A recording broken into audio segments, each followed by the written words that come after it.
everyone, I'm Alyssa. And I'm Brandon. And we're the Wagners. Wagners. We're a husband-wife duo who travel all around the country since 2021 for Brandon's travel nursing job. We love hiking, car camping, new cities, and of course, the best food and drink. Along with adventure, we always look for ways to keep our travel budget-friendly. So pack your bags and join us as we wander together. Hey guys, welcome back to our page. Thanks so much for joining us today. I know that I normally post videos on Wednesdays, but I wanted to try something new for you guys. I noticed a lot of my videos got more views if they were like travel resource videos instead of just destination videos. So I haven't made an exact plan for this yet, but I think maybe like once a month instead of a Wandering Wednesday, I'm going to do a Travel Tip Tuesday. So welcome to your first Travel Tip Tuesday. Today we are going to learn how to fly a domestic flight in the United States. Okay, so just in about the past 2 years, I've been on like 10 flights, which pretty much triples the number of flights I've been on before that in my life. So I have become very well acquainted with the process. And I know that if you have never been on a plane before, or if this is your first time in a long time, it can be a little intimidating and you don't really know what to expect.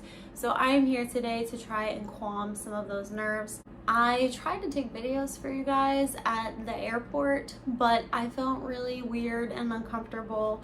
And one thing you don't want to do at the airport is stand out. So I took like one video and then I felt really uncomfortable. So I'm sorry, you just have to deal with me talking today. I will maybe throw up a few visual aids if I feel like they're helpful. So just bear with me and we will learn this process together. Let's go. Okay, step 1, getting there. So the general rule of thumb to arrive at the airport is 2 hours before your domestic time and 3 hours for international time. 2 hours. Get to the airport 2 hours before your flight. So obviously getting there, the best case is if you have someone like a friend or a family member who can drop you off at the airport. That is ideal, but obviously sometimes, you can't do that. So then you might have to look into long-term parking. So some places will make you do this in advance and have a reservation. And then of course your other options are to take public transit or Uber. And Uber is theoretically great, but A, it's really expensive. And B, if you're traveling with a lot of luggage, you might have to get an oversized vehicle. So that's gonna be even more expensive. But the point is you should know how you are getting to the airport before your day of arrival. If you want to connect with a friend, if you want to make those parking reservations, if you want to reserve an Uber, that's all good. Public transit is a fine option too, if you're in a city that can accommodate that. But of course, just plan extra time because you never really know what's going to happen on public transit. One time Brandon and I were trying to go to LaGuardia in New York City and someone passed out on our bus. And so they just shut the whole bus down. And honestly, I don't even remember how we got there after that, but it was fine. It was fine. We always plan extra time. So the moral of the story is just be prepared. Know how you are getting there and when you need to arrive. So if your plane leaves at 4 o'clock, you should be at the airport by 2 o'clock. And obviously, once you arrive at the airport, you're going to look for domestic departures and your airline. Step 2 is get your boarding pass. In the olden times, like 15 years ago, you would have to wait in line to get your boarding pass. Well, you don't have to do that anymore. Now, I always download the app of whichever airline I'm flying, and you can check into your flight online. You can put in your name and it will look up your ticket. And then 24 hours in advance, you can check in for your flight on the app and it will give you your digital boarding pass right there, right then.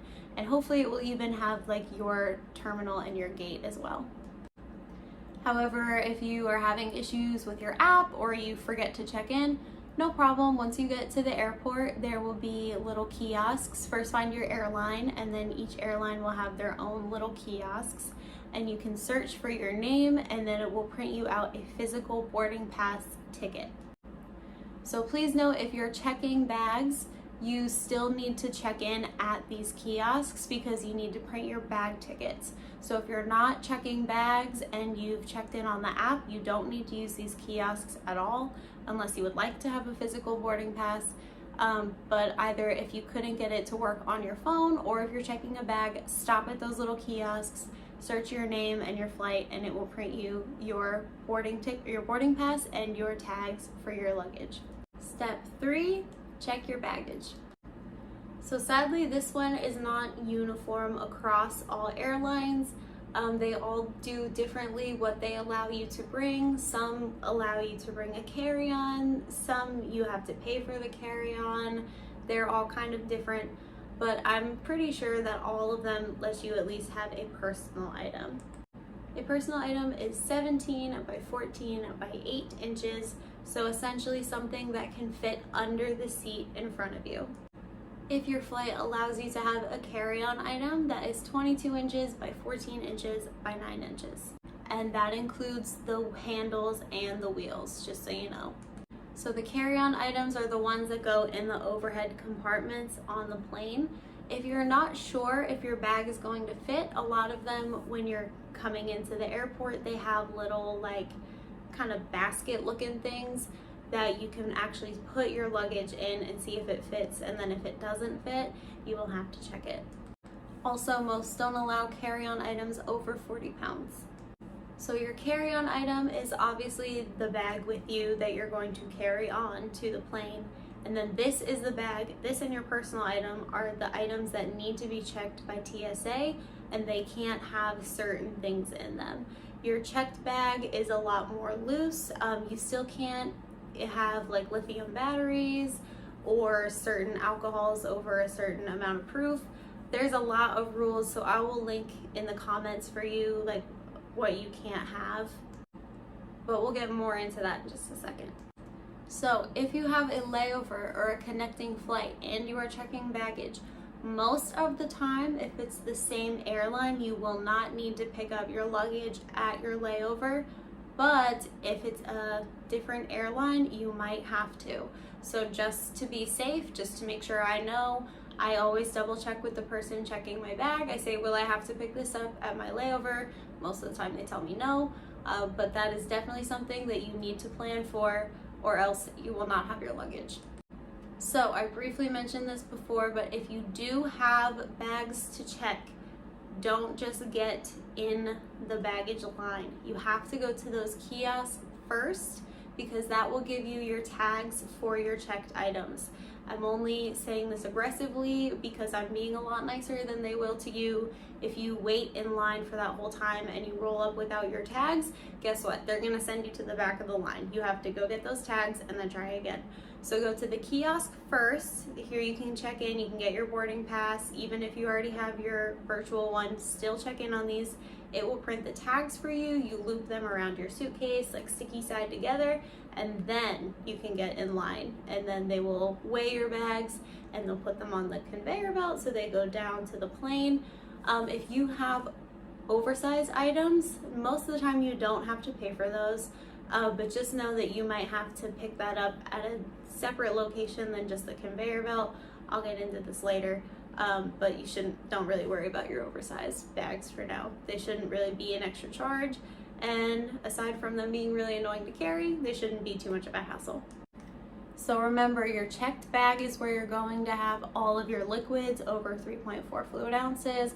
All of those things you're not allowed to have in your carry-on bag, because if you try to take it up to TSA, guess what? They're gonna throw your stuff away out. This has happened to me. It's no fun.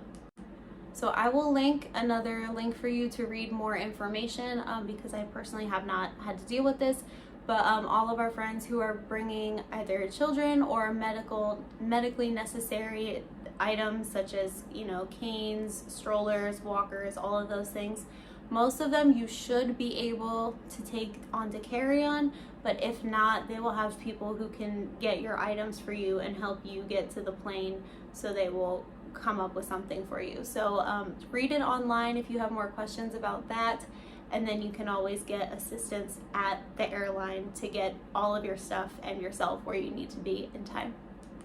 And all of those medically necessary things or things with children, you do not have to pay for those. So most checked bags you'll have to pay for, not these items. Okay, you have your boarding pass, you've checked in your bags to baggage claim. Time for step number 4, everybody's favorite, TSA check and security. All right, so I know this is the part of the process that freaks the most people out. So before you go into the line, before you go up the steps or whatever, just, it's okay. Most of the time, the most mad that someone's gonna get at you is because you're taking 5 extra seconds to take your shoes off. And guess what? They'll live. They'll be okay. So just, it's okay. Just do what you gotta do as quickly you can, and life will go on. Everyone will be all right. So to make this even better, a lot of TSA places at different airports don't have the same rules. So sometimes they make you do all of the things, sometimes they only make you do some of them. But here are the things that are generally you need to look out for. Shoes. Your shoes are going to come off. Liquids. Your liquids are going to be out and separate, and none of them are going to be over 3.4 fluid ounces. If they're clear, that's better. Empty your pockets. Take off your jacket and hat, and take out any device larger than your cell phone. So some of them will make you do all of those things. Some will only ask you to take your liquids out. Some, it varies. But a lot of the times while you're waiting in line before you get to the front, there will be a TSA agent shouting out the things that you need to do or do not need to do. Recently I haven't been needing to take off my shoes every time. So that's good. And then sometimes they don't care about my liquids, so it varies, but just pay attention to what they're saying to know what you need to have. Either way, I would plan to be prepared for all of these things. So I would have your liquids and your laptop in a very easy to reach location, so you don't have to rummage through your big carry-on. You can just whip it out of your purse or bag or whatever you have. If you have slip-on shoes, those are really convenient, but make sure you're wearing socks with them, because otherwise you're gonna have to walk around in your bare feet in the airport, and gross. One thing that is consistent though is that 3.4 fluid ounces for liquids. So you might not have to take them out every time, but for sure you can't have over 3.4 fluid ounces. So I'm a huge water drinker. I bring my water with me everywhere I go. A lot of the times they'll have a spot to dump out your water in the airport, but normally I just do it outside before I go inside because I don't know if they're gonna have one. So just before you come in, I just dump it out. So my water bottle is empty and ready to go. So most of the time you'll walk through the line, and then once you get to the front, you'll go up to a TSA agent, you'll give them your ID, and then they'll kind of check you in, and then you can go in. They'll tell you which line you can go in for the actual screening check. So then you'll approach the little conveyor belt, and they have a bunch of bins there. So like I said, jackets off, shoes off, maybe, liquids out, maybe, laptops out, maybe, but put all of that stuff in the bins. You can have as many bins as you need. You don't have to fit it all into one. So put everything in a bin and then slide it down so it's gonna go into the little screen reader x-ray thing. So then while that is happening to your bags, you will line up behind the full body scanner, and then the TSA agent will walk you through, will tell you to come through. And so you go in, and there will be little cutouts for your feet on the ground. So you just put your feet on the ground and put your hands up, and then it will kind of do a full rotation around you. And then if it goes off, you might have to go back and take your belt off or whatever, or they'll just tell you to come on through. If it goes off too many times, they might have you do a body pat down. They can just do them randomly, so they might just do that anyway. But most of the time, they just tell you to come through, and then you're all good. And then once you have been cleared, your stuff will start coming out of the other side of the reader, so you can just pick up your things and put on your shoes, get everything ready as it comes out. If they pull something off to the side of yours, they will say, "Whose is this?" And you say, "Oh, it's mine." And then you go over, and then they will take out whatever it was that was causing the issue. Maybe they'll let you keep it, maybe they'll take it, but don't freak out if they grab your bag. Most of the time that I've been pulled aside is yogurt. I had too much yogurt. which, speaking of which, you can bring food through it. I don't know if it's like the best for the radiation, but you're allowed to, just as long as it's not liquid like my yogurt. However, there is an exception for moms.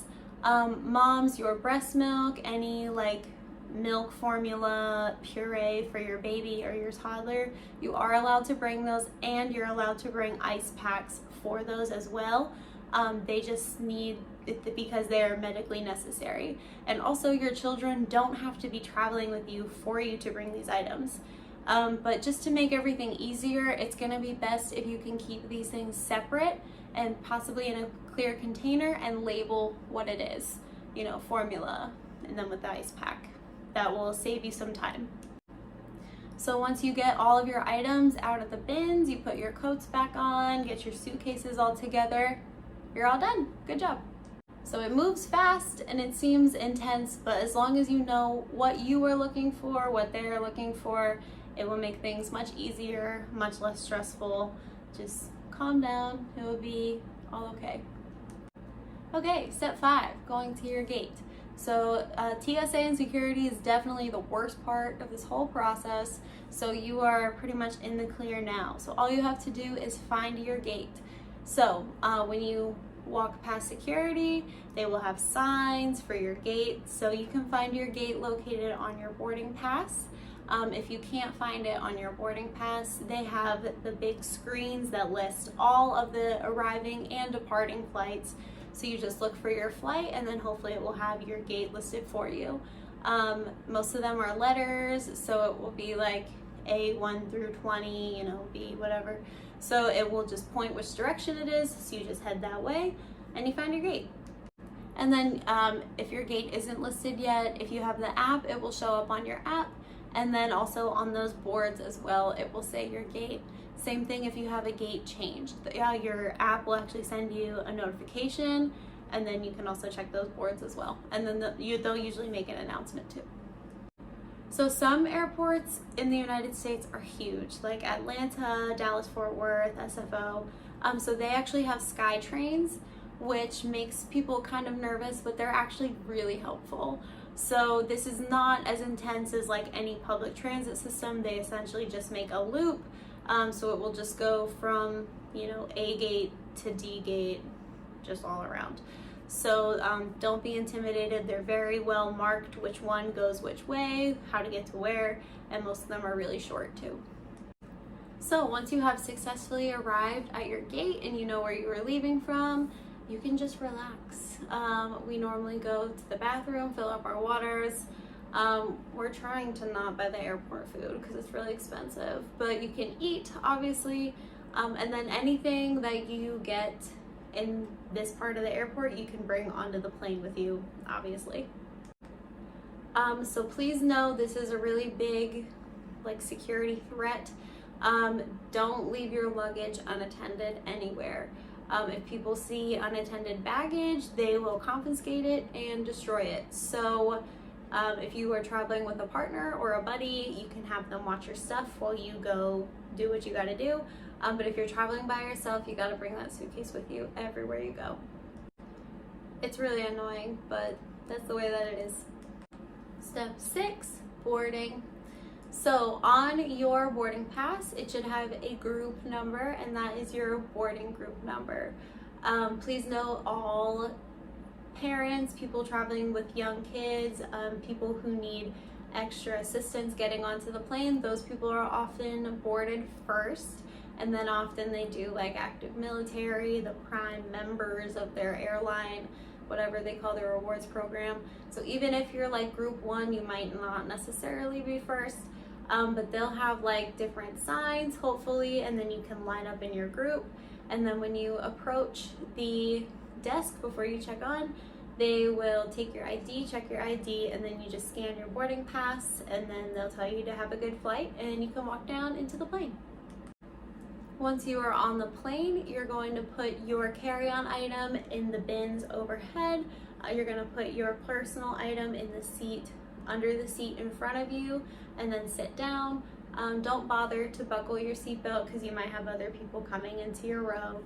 And then once everyone is in the row, you can put your seatbelt on, and then keep your back up, like you can like recline your seat, so keep it up, and then keep your tray table in front of you stowed until takeoff, and listen to the flight attendants. They will give you all that information, and then once you have taken off, you can just sit back, relax, and enjoy the flight.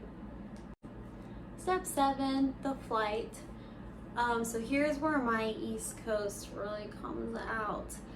Essentially, when you're in the airplane, just don't be annoying. It really comes down to that. Don't take your shoes and your socks off.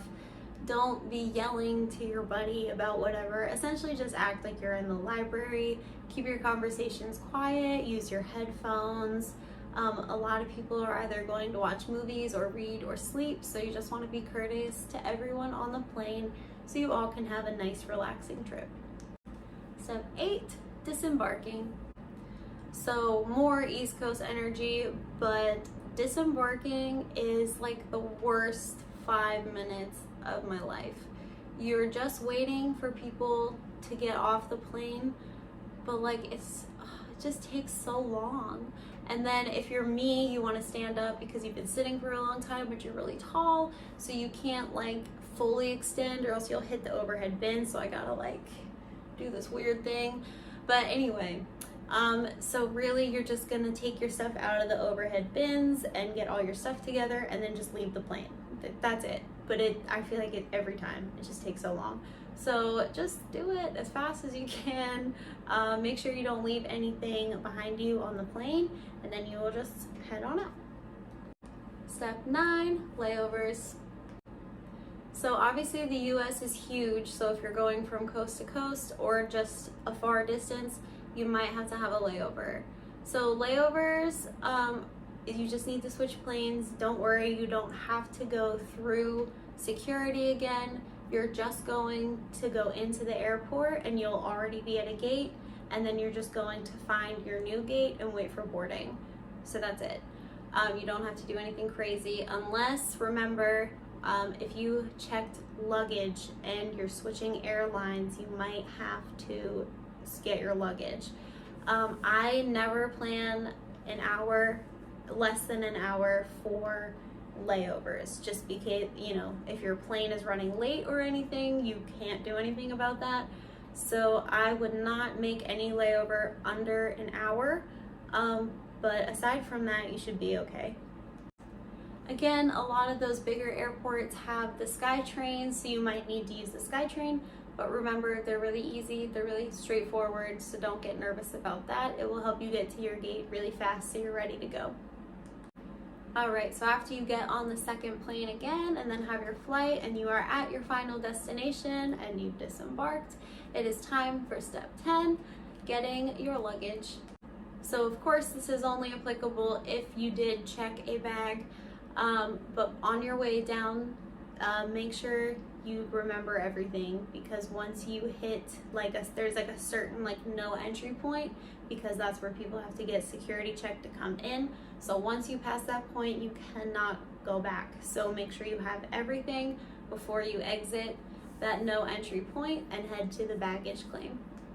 So while you're still on the flight, your flight attendant should tell you which carousel to go to for baggage claim.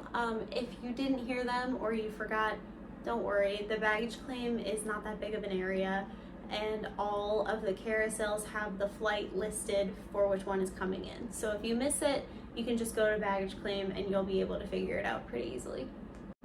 Remember, if you did have oversized items, you might have to go to the oversized counter. I've actually never had to do this, but I think you just go up and give them your little ticket that you have, and then you'll be able to do it. Please check your tag also. A lot of luggage looks the same, and you might think that you definitely for sure know your bag, but just take 2 seconds, read the tag, make sure it has your name on it so you don't take anyone else's things and no one ends up with your stuff. Okay, I don't have enough fingers, but step 11, leaving the airport. So you have all of your stuff, the flight is over, you've done everything. Next you just have to leave. So they will have signs for each place you need to go. If you're going to long-term parking, they will have a sign pointing in that direction. It will give you where the hookups are to other public transit if you're in a city that has that option. And then if you're having someone pick you up, I always share my location with them because the airport can be really confusing. But obviously they're just going to go to arriving flights domestic. And then you should be able to see some terminals around you. So I just try to tell them, you know, I'm at Terminal 2, and then I share my location with them as well. And ta-da! That's it! You have just flown across the United States. Here are a few tips and trips that I've started doing that have been really helpful. Tip number 1, the fanny pack. The fanny pack is amazing. So this is where I keep my headphones, my hand sanitizer, my ID, my phone. I can easily take things in and out. It sounds stupid, but it's been so helpful. You guys know that we're a big travel on a budget people, so bring your own food. As I mentioned, as long as it's not liquid, you can bring food into the airport. I've done it many times. Again, I don't know about the radiation risk, but I mean, I'm here, so I normally just bring sandwiches, salads, things like that, because the food in the airport is not only a worse version of all the chains you've had in your life, it's also way more expensive. So if you don't want to pay that, just bring some snacks. Unless you absolutely have to, I would not bring checked bags. It's more hassle, it's more money, it's another thing you have to do and worry about when you get off the plane. It's so much easier if you just stick with your carry-on, if you can fit everything in your carry-on, and then you don't have to worry about doing anything else before or after the flight. You have all your stuff and you're ready to go. So we have some really awesome luggage that is like the max size you can have for a personal bag, and then the max size for a carry-on, and then a bigger checked one, and they all fold into each other. So we try to, at all possible, avoid bringing the big checked one and just put all of our regular luggage in the carry-on, and then I use my personal kind of as like a purse. I keep things separate that I want to pull out for TSA so they're ready to go, and then anything else that I want like for the flight. Again, since every TSA is different, it's really helpful if you can be prepared to pull out whatever they're going to ask for. So I have my clear container of all of my liquids here. I've had issues in other countries with this being too big, but I've never had that issue in the United States. So in the United States, they only care about if the items inside are over however many ounces. Well, 3.4. So everything here is under 3.4 ounces, so I haven't had an issue in the States having a larger bag, but either way, the clear bag where they can see everything you have is really helpful. I already talked about this, so I won't spend a long time, but definitely download the app for your airline so you can get your boarding pass online and check in early. It's so helpful that way. Another thing, noise canceling headphones. These headphones are amazing. I absolutely love these. Even if you don't listen to anything, just putting these on and turning on the noise canceling options like cuts the turbulence in half. So normally what I do is if I'm listening to like my phone, I'll just, you know, use these like normal. But if I'm watching like a movie on the like seat in front of me with the wired headphones, I'll actually put the wired headphones under this and then I'll turn this on so like I don't hear the other noises of the plane, I just hear my movie. It's so nice. Also, this isn't really a tip, but if you're having like the same person pick you up and drop you off from the airport, I like to buy that person a little something from my trip just so they know I was thinking of them and that I'm appreciative that they took me to and from the airport. Because guys, I have to tell you something, if someone takes you to and from the airport, they love you. Like there's no way around it. Picking someone up and dropping someone off at the airport is literally the worst. If someone does that for you, they got it for you. And last tip I don't imagine will be too helpful because if you're watching this video, that probably means you don't fly a lot. But I don't know, maybe you're gonna have a lifestyle change where you will be on flights a lot. But if you are planning on flying a lot, I would definitely recommend getting TSA pre-check. So TSA pre-check, I think is only $80, and it just like, it's like a shorter line that you can go through for TSA. You don't have to take out your laptop. You don't have to take off your shoes. Typically they let me keep my contraband yogurt, so that's exciting. But it's honestly just an easier, more seamless process. You get faster lines. So if you are on planes a lot like we are, it makes sense for us to get one. But if you are only just making this one trip, then I wouldn't worry about it. So I think that is pretty much it. But honestly, flying is kind of intimidating at first, but once you know what to expect and you're organized and you can prepare for everything, it's really very simple. Don't let anyone give you a hard time for anything. If you're taking a little slower, just, it's fine. It's fine. No one's gonna miss their flight because, you know, you took 15 extra seconds to take your shoes off. So just know what to expect and just plan for it, and you will be a-okay. So that is pretty much all I have for you. Please let me know in the comments if you have any other questions or something that I maybe didn't make very clear.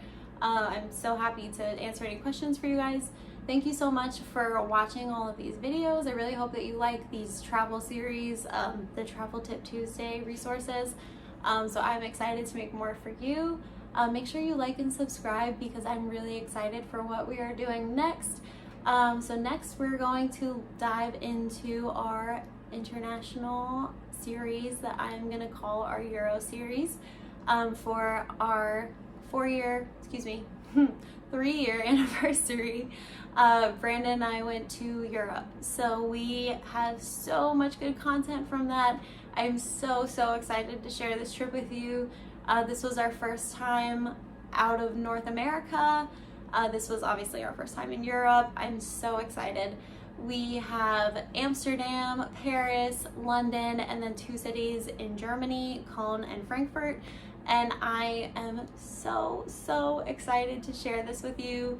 This trip was a really big dream for mine. I will tell you more about my personal connections to Amsterdam, and I'm just really looking forward to it, and I hope you guys are too.